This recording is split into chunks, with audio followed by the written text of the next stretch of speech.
میں جو بات آپ کے سامنے عرض کرنا چاہتا ہوں اس پر آپ غور فرمائیں گے کہ قانون سے بالا تر اپنے آپ کو نہ سمجھا جائے. ہم سے اگر کبھی کوئی کمزوری ہو جاتی ہے، کسی مقام پر ہم کوئی غلطی کر بیٹھتے ہیں، اس کا اعتراف کر لینا، اس کو مان جانا، اس کو تسلیم کرنا سیکھیں. ہمارے گھروں کے اندر جنگ لگی ہوئی ہے اس لیے کہ ساس کہتی ہے میں تو غلطی کر ہی نہیں سکتی. اور اگر لوگ ہمارے ہاں غلطی کا اعتراف کرتے بھی ہیں تو اتنا جارحانہ ہوتا ہے کہ وہ لگتا ہے غلطی نہیں، وہ تو ڈنڈا چل رہا ہے. بہو کہتی ہے اماں کی ساری غلطیاں میں تو کر ہی نہیں سکتی. اپنے آپ کو تسلیم کے کٹہرے میں لائیں، ماننا سیکھیں. اگر کسی جگہ آپ محسوس کرتے ہیں نا کہ یہاں میں بھی بھول گیا تھا تو مان لیں. بڑے بڑے لوگ مان جایا کرتے تھے، بڑے بڑے لوگ تھے جو رجوع کر لیتے تھے. تسلیم کرنے کا، مان لینے کا مزاج بنائیں. آپ کی ضرورت ہے آپ کسی بڑے آدمی کو، طاقتور کو کہہ سکیں کہ تو مان جا، تیرے اندر یہ کمزوری ہے. کوئی مانتا ہے؟ ہم مانتے ہیں؟ ہاں نہ تو کرو نا. غلطیاں کرتے ہیں کہ نہیں؟ مانتے ہیں. پھر میں نا ایک دفعہ اپنے علاقے میں موٹر سائیکل پہ ایک دوست کے پیچھے بیٹھا ہوا تھا، تو روڈ کے اوپر ہی نا ایک صاحب نے دوسرے کو ٹکر مار دی موٹر سائیکل کی. اب وہ غلط ٹکر ماری ہے، اس سے غلطی ہو گئی، ٹکر اس کو لگ گئی، وہ بندہ گر گیا. تو اب وہ گرنے والا اٹھا تو جس نے ٹکر ماری تھی نا وہ اس پہ چڑھائی کر گیا. کہنے لگا کب سے میں ہارن بجا رہا ہوں، کب سے میں اشارے دے رہا ہوں، کب سے لائٹیں دے رہا ہوں، دیکھا نہیں جاتا، چلا نہیں جاتا. اب وہ بندہ گرا بھی تھا، تکلیف بھی ہوئی تھی، اور جس کی غلطی تھی وہ پریشر بھی ڈال رہا ہے. تھوڑی دیر کے بعد وہ رخصت ہو گیا. میں جب تک قریب چلا گیا، چند سیکنڈ لگے، وہ بندہ بیچارہ گرا تھا، اٹھ کے چلا گیا. میں نے قریب جا کے وہ ٹکر مارنے والے سے کہا، میں نے کہا غلطی بھی تیری تھی، میں دیکھ رہا ہوں پیچھے پیچھے ہم بھی آ رہے ہیں اور چڑھائی بھی تو کر گیا ہے. تو یہ تربیت ہے آج کل جو قوموں کی اور نوجوانوں کی ہو رہی ہے. وہ کیا کہتا ہے؟ وہ کہتے ہیں پیر صاحب تسی بھی تکدے سو پہ. میں نے کہا پیچھے ہی تھا. کہنے لگے گل تو اڈی ٹھیک ہے، غلطی میری سی، پر جے میں نہ چڑھائی کرتا تھے انہیں کر جانی سی. یہ مزاج ہے. یہ ہنسنے والی نہیں تو رونے والی بات ہے. جب قوموں کی تربیت اس طرح کی ہونا کہ ماننا نہیں، چڑھائی کرنی ہے، غلط بھی ہے تو چڑھائی کرنی ہے، جھوٹے بھی ہیں تو چڑھائی کرنی، دھونس اور دھاندلی کے ساتھ، روب کے ساتھ بات منوانی، پھر قوموں کی تربیت نہیں ہوتی. رسول پاک صلی اللہ تعالی علیہ وآلہ وسلم نے اپنے صحابہ کو جو مزاج دیا ہے، سکون کس چیز میں ہے کہ انسان اپنے آپ کو پیش کر دے. پتہ ہے کیمرے لگانوں سے جرم نہیں ختم ہوتے. اگر کوئی جرم سے آشنا ہو جائے نا میں نے کرنا نہیں، پھر ختم ہوتا ہے. میں آپ کو ایک مثال دیتا ہوں اگر آپ کی سمجھ میں بات آ جائے تو. گوشت کسی نے آپ کو کھانے کو دیا اور آپ کھا رہے تھے، 2-4 لقمے آپ نے کھائے، بڑا مزہ آیا. پھر کسی نے نا بڑا مزہ آیا، لذیذ لگا آپ کو کھانا، پھر کسی نے کان میں کہہ دیا یہ صدقے کا ہے. میری طرف دیکھو، منہ میں ذائقہ بدل جاتا ہے کہ نہیں؟ کیا ہوا؟ مسالے بدل گئے. چلیں اس سے بھی آگے کی بات کرتے ہیں. کسی نے آپ کے کان میں کہہ دیا کہ یہ تو جانور بیمار تھا یا ذبح ہی نہیں ہوا تھا، حرام کھا رہے ہیں آپ، تو الٹیاں شروع ہو جاتی ہیں کہ نہیں؟ بولیں کیوں؟ اس لیے کہ آپ کا ذہن بن گیا ہے کہ حرام میرے لیے ٹھیک ہے. پر شرط ہے نا، میرا گوشت ہی حرام ہو تو الٹی نہیں آنی چاہیے، 50 لاکھ بھی حرام آئے تو پھر بھی الٹی آنی چاہیے.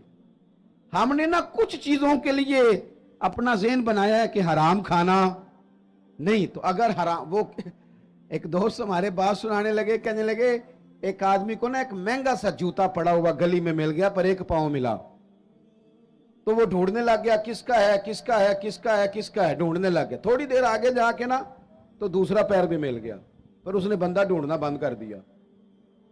پھر وہ گھر لے آیا، اب پورا ہو گیا نا. اس طرح کا تقوی نہیں. آپ وہ شریعت کے ہر حرام کو حرام سمجھیں، شریعت کے ہر حرام کو. وہ ہم نے 2-4 مسئلے اپنی مرضی کے یاد کیے ہوئے ہیں. ہر مرد کو یہ مسئلہ آتا ہے کہ 4 شادیاں جائز ہیں، آتا ہے نا، اور بھی تو بڑا کچھ جائز ہے نا، لیکن اس طرف کیوں نہیں توجہ؟ قرآن مجید کہتا ہے فَتُؤْمِنُونَ بِبَعْضِ الْكِتَابِ وَتَكْفُرُونَ بِبَعْضٍ.